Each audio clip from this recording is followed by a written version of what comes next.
Welcome to The Code. Construction, Design and Engineering. This is India's #1 construction podcast.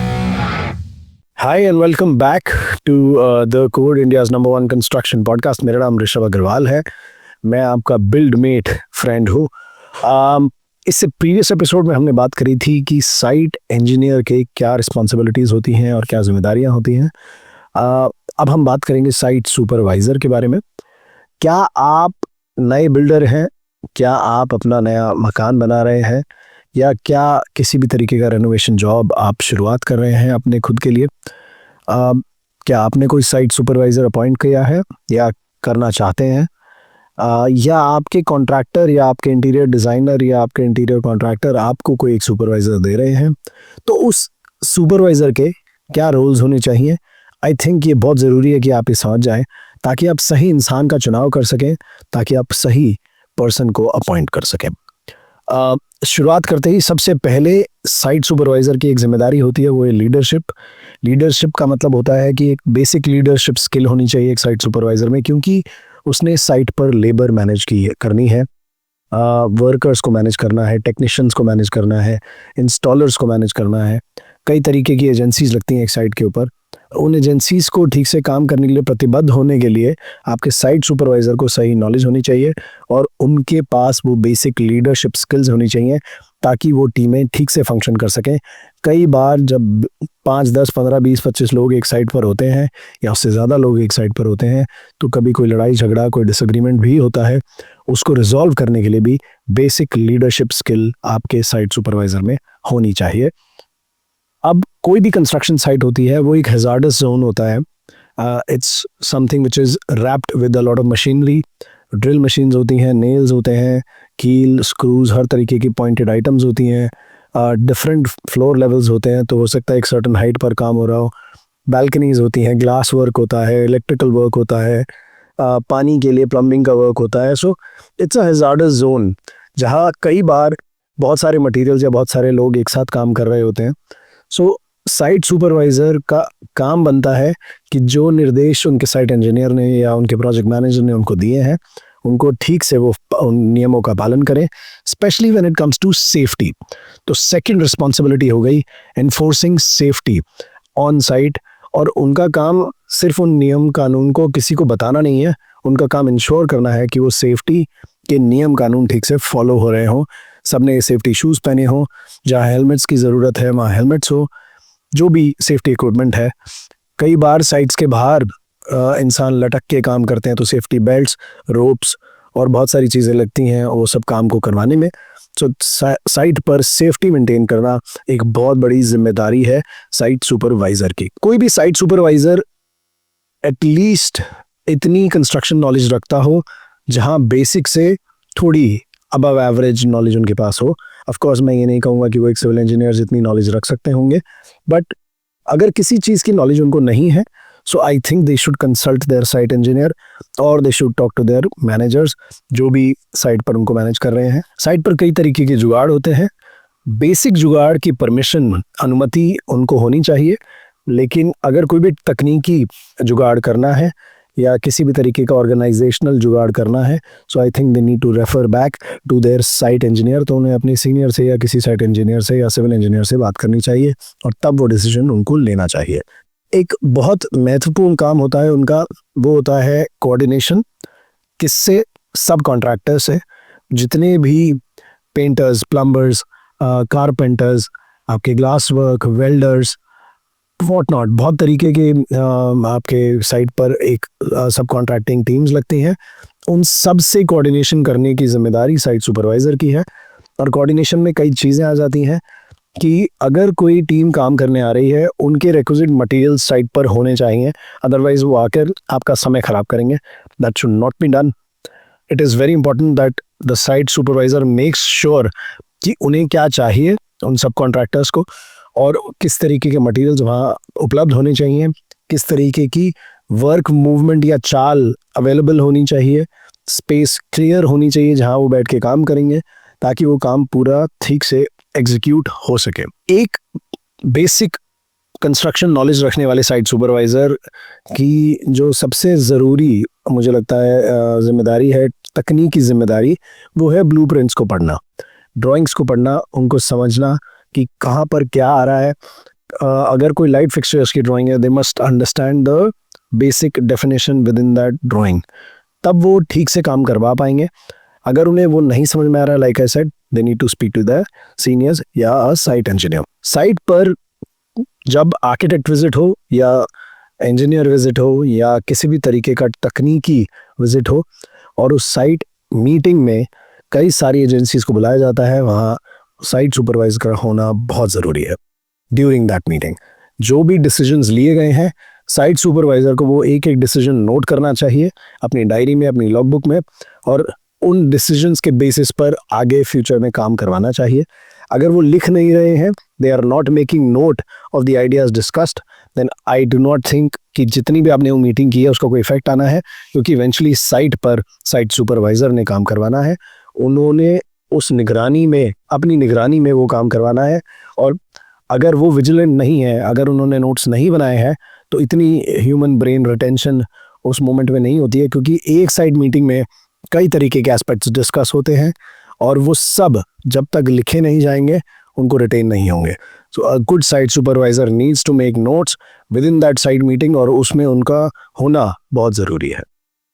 Materials, किसी भी agency के लिए किसी भी टाइप का काम, कोई भी वर्क जो साइट पर चल रहा है, साइट सुपरवाइजर की जिम्मेदारी है कि उन मटेरियल्स की पहले एस्टिमेशन उस सब कॉन्ट्रैक्टर से ले, फिर उसको चेक करे कि वो जो उन्होंने रिक्वायरमेंट दी है, इज़ दैट राइट और रॉन्ग। अगर वो सब कॉन्ट्रैक्टर ने जो क्वांटिटीज़ उनको दी हैं उसमें कुछ उनको त्रुटि लगती है, तो I think site supervisor needs to step up and say कि बॉस, आपको इतनी चीज़ नहीं लगेगी, आई थिंक आपको शायद 5-10% कम क्वांटिटी लगेगी या 5-10% ज़्यादा क्वांटिटी लगेगी, and based on that the site supervisor needs to give the requirement over to the procurement team, या अगर वो खुद ऑर्डर प्लेस कर रहे हैं तो वो ऑर्डर प्लेस करेंगे at a pre decided vendor जिनसे आपका मटेरियल्स आ रहे होंगे साइट पर।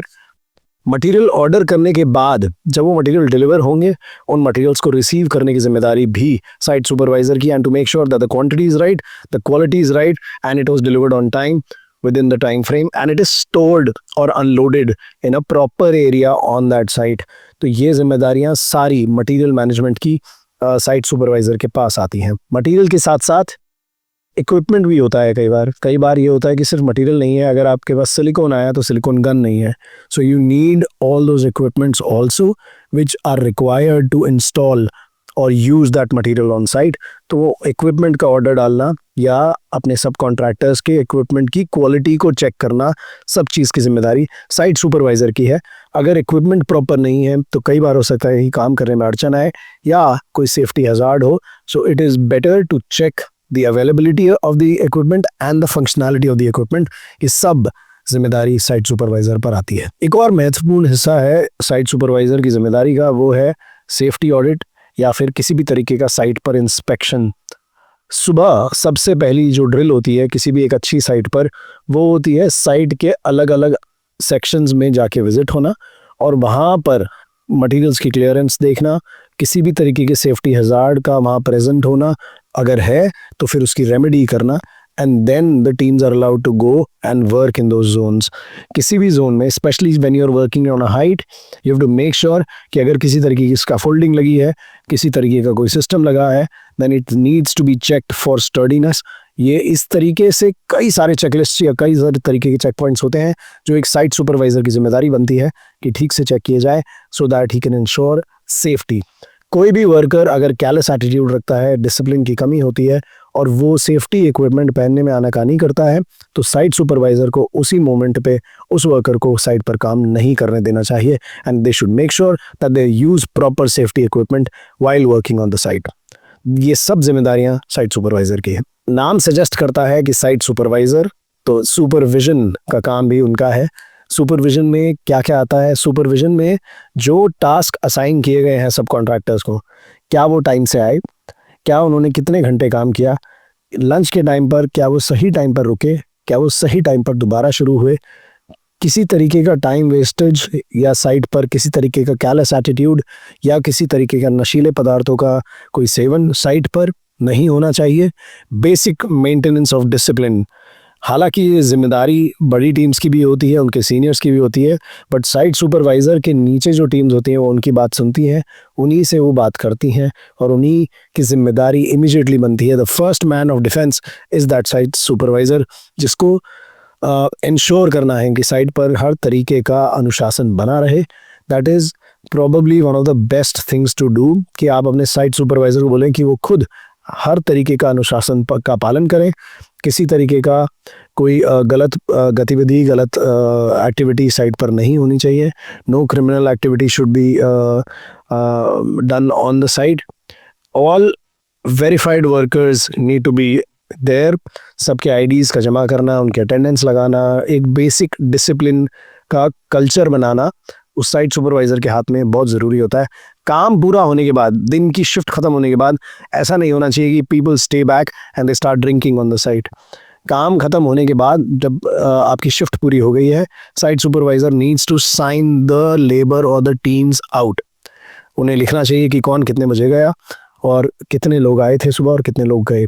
ये सब बहुत ज़रूरी चीज़ें हैं कि कोई ऐसा ना हो कि साइट पर पीछे रह जाए या लॉक हो जाए अगर साइट पे ताला लगता है रात को। तो नाइट शिफ्ट्स, अगर नाइट शिफ्ट्स चल रही हैं या किसी तरीके का एक्स्ट्रा आवर्स में काम हो रहा है, तो अगेन वो एक लॉग मेंटेन करना साइट सुपरवाइज़र की जिम्मेदारी है कि उस मोमेंट पे वहाँ कितने लोग हैं, वो क्या काम कर रहे हैं, उनके पास क्या इक्विपमेंट है, क्या मटेरियल्स हैं और वो कितने बजे तक काम करेंगे। And when they leave there has to be a system in place where that time is recorded कि कितने बजे निकले।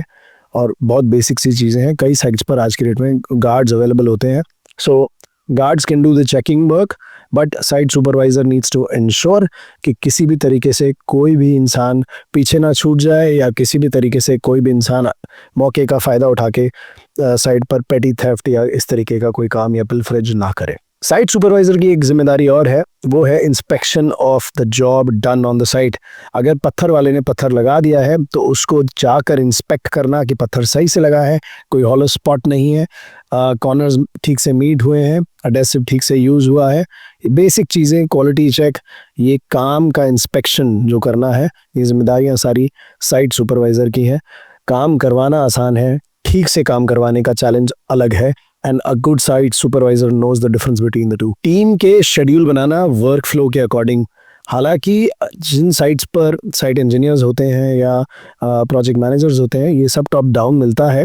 अगर ऐसा नहीं है तो एक अच्छा साइट सुपरवाइज़र टीम का सही तरीके से शेड्यूल बनाता है और उनको साइट पर आने से पहले 2-3 दिन पहले सब कुछ पता होता है कि अगर फ्राइडे को उन्होंने आना है, the schedule is given to them by Wednesday और Thursday, so that they know कि फ्राइडे का शेड्यूल उनका इस साइट का है and they need to start work और रिज्यूम वर्क या जो भी उन्हें वो जॉब उस साइट पर करनी है। इतने बजे पहुंचना है, इतने बजे तक का काम है और all these details are done by the site supervisor. जो ग्राउंड वर्क है, जो नीचे का लेमैन वर्क है, that is all done by the site supervisor. Site का सुपरवाइज़र होना कोई मामूली चीज़ नहीं है। हर साइट सुपरवाइज़र को ये समझना होगा कि अगर कभी भी कोई आपदा आई या कभी भी किसी तरीके की कोई थेफ्ट हुई या किसी भी तरीके की साइट से कोई मटेरियल की पिलफरेज हुई या 2 लोगों में कोई झगड़ा हुआ, तो सबसे पहली गाज जो होती है वो साइट सुपरवाइज़र के ऊपर गिरती है। And the site supervisor needs to understand the role and responsibility that they have been given. कोई छोटी जिम्मेदारी उनके ऊपर नहीं है। It is multi rupee endeavour. बहुत ज़्यादा पैसा लगता है कंस्ट्रक्शन के अंदर, तो जहाँ इतना पैसा इन्वॉल्व होता है, they need to make sure that everything is done smoothly and on time. Material deliveries कई बार लेट नाइट होती हैं, कई बार अर्ली मॉर्निंग होती हैं, कई बार दिन में भी होती हैं। तो ये सब चीज़ें इंश्योर रखना कि अगर वो साइट पर उस मोमेंट पे नहीं है, अगर अर्ली मॉर्निंग कोई मटेरियल डिलीवर हुआ and the supervisor is not there, the guard is there, once they are there on their shift, they need to make sure that the material that was delivered overnight was right. They need to check the quantities of it. They need to make sure that everything that was said is the right brand, the right make, the right model. और क्योंकि बाद में अगर आप बोलेंगे या बाद में आप चेक करेंगे जब वो इंस्टॉल हो रहा होगा, let's say if it is about 10 days, 15 days later, then the vendor might not take those things back. So basic चीज़ें बहुत ज़रूरी है। इनवॉइसेस जो मटेरियल्स के साथ आते हैं उनको मेंटेन करना बहुत ज़रूरी है. All these are done by the site supervisor. Materials की रिसीविंग वो साइन करके देते हैं, so he needs to be confident of the quantities and the quality. मोटा मोटी एक साइट सुपरवाइज़र की ये ड्यूटी है. बट जो इन सब में सबसे महत्वपूर्ण ड्यूटी है वो है कम्युनिकेशन. किसी भी काम का होना, किसी भी छोटी बड़ी समस्या का आना, किसी भी वजह से काम का फ्लो रुकना, या किसी भी वजह से कोई भी अड़चन आना साइट पर, उसकी कम्युनिकेशन टाइमली करना, आगे इंफॉर्मेशन को रिले करना टुवर्ड्स हिज सीनियर्स या whoever the stakeholders are, to the builder or the contractor or anybody who's his senior. It is something that is very basic, and he or she needs to be told that this is their job and they need to do this efficiently. और किसी भी बात का जब relay of information होती है वो एक स्पष्ट भाषा में साफ तरीके से, सही तरीके से और सही समय पर बताया जाए तो कई तरीके की परेशानियों से बचा जा सकता है. So when you're hiring the right supervisor, I think you're making life easier for yourself. When you are a supervisor, I think you're making life easier for others. So this is a very important relationship between somebody who's appointing you or the place that where you want to work. दोनों तरफ के relationships बहुत important हैं, और आप अपना काम ठीक से करेंगे तो हर जगह आपको उसका नफ़ा दिखेगा, हर तरीके का आपको फ़ायदा दिखेगा. If I have left out something, email me at indiasnumber1constructionpodcast@gmail.com. Or you can follow me on Instagram at India's #1 Construction Podcast, and you can message me there. I'm Rishabh Agrawal. This is the Code, India's #1 Construction Podcast.